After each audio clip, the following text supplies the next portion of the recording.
Are you ready to supercharge your coordination and control? In this video, we're going to break down one of the most powerful and flexible practice tools that I know, the grid system. This is one of the core methods we use for developing time, feel, and limb independence, and it's going to show up in a lot of future videos on this channel. The grid. At its core, a grid is just a structured way of practicing something across all possible rhythmic variations. We can grid a hand technique like an accent or a diddle. We can grid kick or snare placements across various drum set systems. It's incredibly modular, as we'll see in action later in this video. First, let's define system in this context. The system refers to whatever underlying foundational rhythm or drum set style that we're using. In rhythmic terms, this is most often 16th notes or triplets. In drum set terms, this can be anything from a basic rock system to a swing or bossa nova system. The standard grid format usually uses a 4-2-1 progression. First, we play 4 beats of each variation. Then 2 beats, repeated once. Finally, 1 beat, repeated 4 times. We can also create many variations on this, and you'll see some of these throughout this video. The grid is not a rigid format. It is highly flexible and adaptable to fit your level and needs. What we're looking at here is the 16th grid. In this case, 16th notes are the system, and we're gridding anything you like. Let's start by gridding a single accent. In this version, we'll accent just 1 note per beat, and we'll move that accent across the 4 subdivisions, 1, E, and So, we get accent on beat 1, accent on the E, accent on the and accent on the Now, let's run through the full 4-2-1 progression so you can hear how this sounds.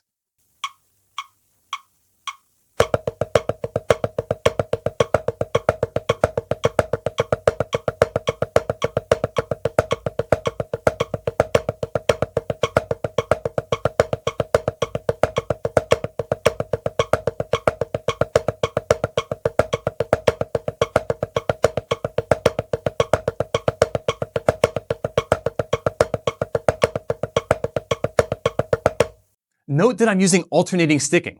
The sticking is also part of the system. You can change the sticking.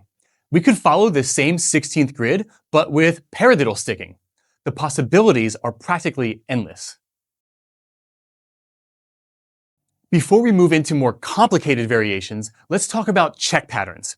This is when we play our system without adding anything to it. In this case, it would just be steady 16th notes. The check is our home base. We can always come back to it between grid variations to stay grounded and reset the feel. Here's a great one. 2 beats of check, 2 beats of grid. This allows us to be sure we are approaching each grid placement from a place of comfort.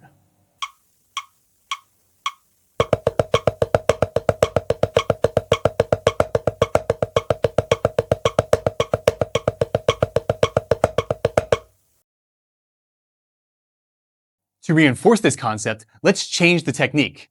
This time, we'll replace our single accent with a double stroke, or a diddle. So we're now playing a 16th diddle grid. 16th notes are the system, and the diddle is the technique that we're applying to it.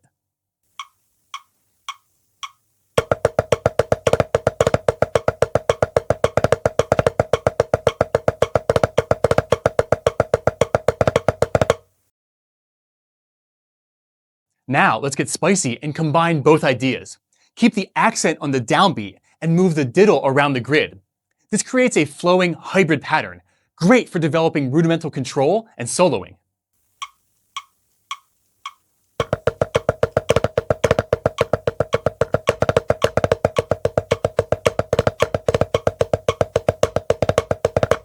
You can also reverse these techniques. Keep the diddle on the downbeat and grid the accent.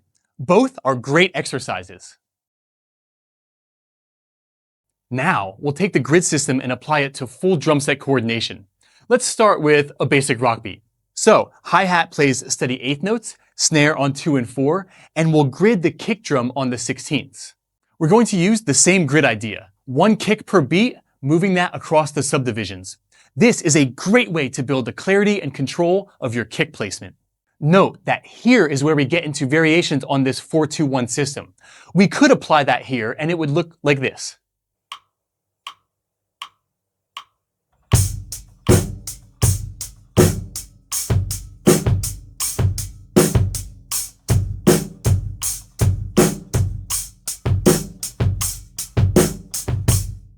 But that might be a bit too much for some of us at first, so we can apply our check pattern concept and put more space between the repetitions. That might look like this, where we play the kick on beats 1 and 3 and we leave 2 and 4 empty.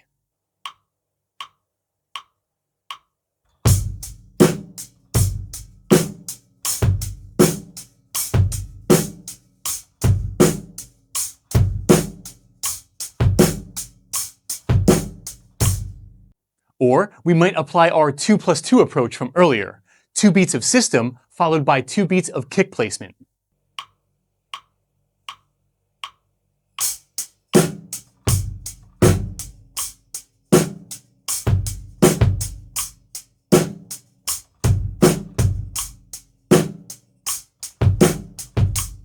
Want something harder? Take 2 consecutive kicks and grid that.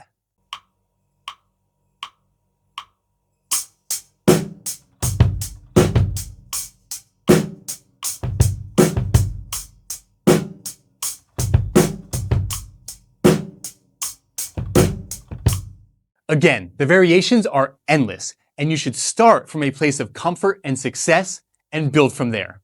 Don't be afraid to simplify this as much as you need to. Now, let's see how this can apply to different styles. Same concept, different groove. Next, we'll use a bossa nova system, and we'll grid the cross stick. This is great for developing the necessary coordination for the clave pattern. I'll play this as a 2+2, 2 beats of check followed by 2 beats of grid.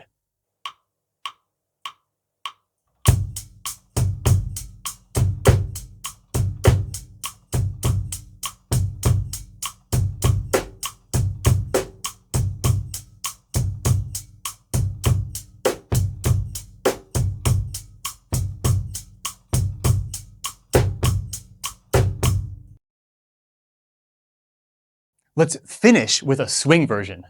Now we're using a swing system, which means standard jazz ride pattern and left foot playing the hi-hat on beats 2 and 4. Since we're in swing time, this also means that we're changing our rhythmic grid. Now we're using a triplet grid. I'll demonstrate this with the snare drum, but you should absolutely do this with the kick as well.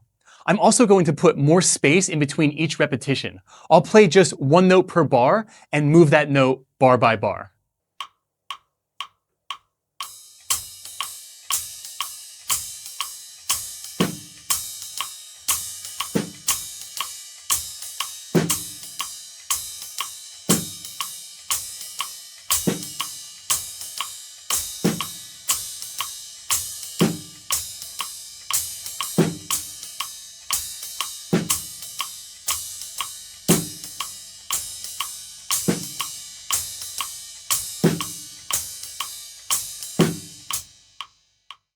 Again, I want to emphasize just how flexible and versatile this system is, and how you can adjust it to fit your current level and needs.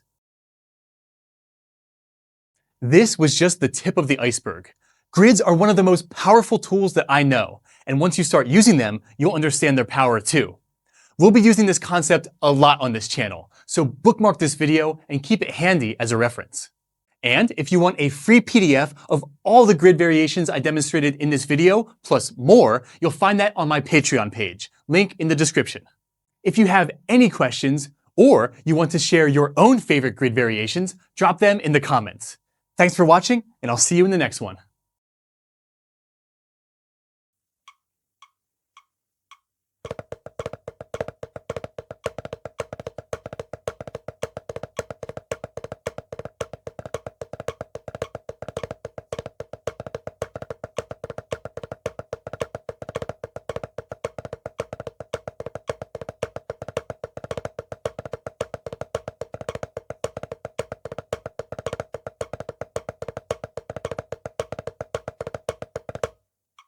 Yeah. Patreon is where all of the learning resources for this channel live. You can join the community and download the TV-size sheet music for free there. The link is on screen and in the description. Thanks again for watching, and now, the outtakes. So hi-hat plays steady eighth notes, snare on 2 and 4, and we'll get